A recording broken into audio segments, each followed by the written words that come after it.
Deadlift more, pain-free. Press more, pain-free. Build more muscle, pain-free. Live more life, pain-free, by knowing your spine through just a few bodyweight moves. Spoiler alert, no crunches. In fact, maybe back off with some of that core training. I've seen a lot of cliches come and go. The phrase beast mode, affliction t-shirts, the Liver King. But still, there was that cliche comment on any post of any strong person. My back hurts just from looking at that. Well, then you've got some stuff to figure out in your life. Back pain isn't the inevitable curse of aging. Remember, our bodies are perfect for the choices we've made. Back pain from daily life is a manifestation of those choices. And in too many cases, back pain is actually the result of choices we've made pursuing fitness. The spine has two big jobs: to move and to not move. To move or not to move, that is the question. Whether it is nobler in the mind to suffer the slings and arrows of an outrageous deadlift, or to take arms against a sea of troubling squats, and by opposing, end them. To die, to sleep no more.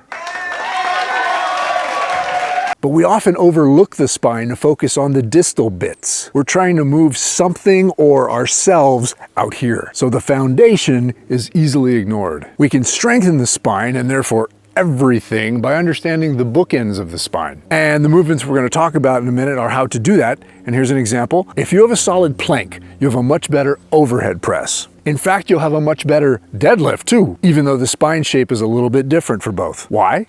A proper plank helps you grok the bookends. Huh? Yeah, I know, we're almost there.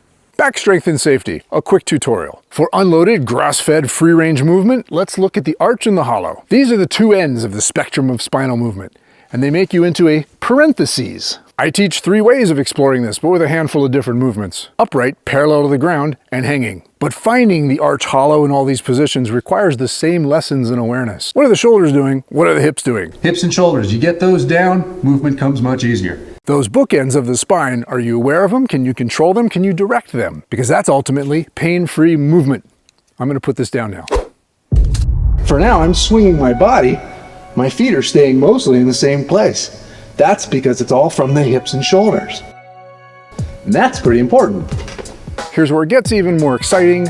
I know that sounds impossible, but understanding the shoulders and the hips through arching and hollowing leads to keeping the spine safe and strong through loaded movements. But unlike unloaded play, if we're going to be dancing with gravity's dogma while adding weight to the equation, we'd best not be arching and hollowing at the end of those spectrums. Now the planky and squatty shapes enter the chat.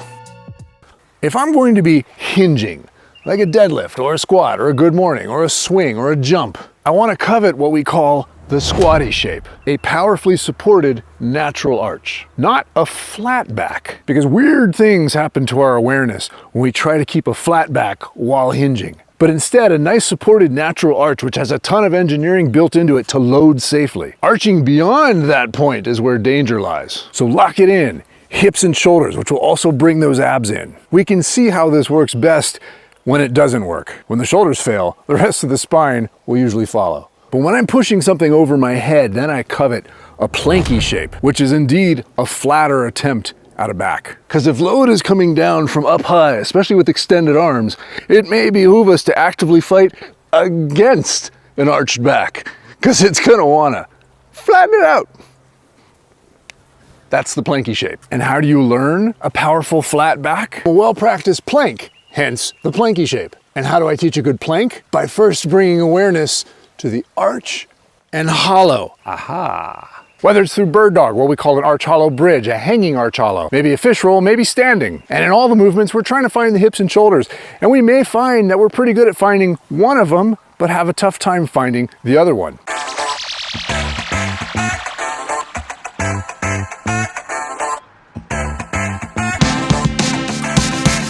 And putting them together is sort of the secret sauce that helps transfer over to the other lifts. But all those progressions that help you find that beautiful plank also help you find a better overhead press. But this also helps my squatty shape, that naturally arched but solidly controlled spine, especially for understanding the shoulders. If I can keep my shoulders down, what we call squishing the trolls, because there's a troll that lives in your armpit and you're trying to squish it. And I can apply that to any squatty shape movement, which if you remember is anything hingy, and support the spine from the bookend of the shoulders, adding support to the ass and belly, which you should already be using.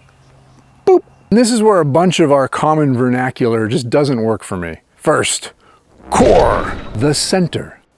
Well, for every movement and every direction and every exercise, there is a different center. And if we're busy focusing on this, we may easily forget this and this, which actually in many cases have more control of this than this. Hips and shoulders are often more the epicenters of movement than the belly region. And if we're talking not moving, just craving pure support, well, guess what can lock the spine in place with the right awareness? Abs are cool and all, but they're a team player. They're not the lone wolf vigilante of strength. And the term neutral spine sounds passive, like it chooses to not participate in international conflicts. I find it inaccurately describes what should be happening during heavy playtime, since there are two spine shapes, not just one generic spine shape for all lifts. And by the way, when you're able to find your body better, when you're able to control your spine through the bookends, through the shoulders and the hips, you can then focus on just using the muscle you're supposed to use on any given exercise to move the weight, therefore actually building more, better muscle.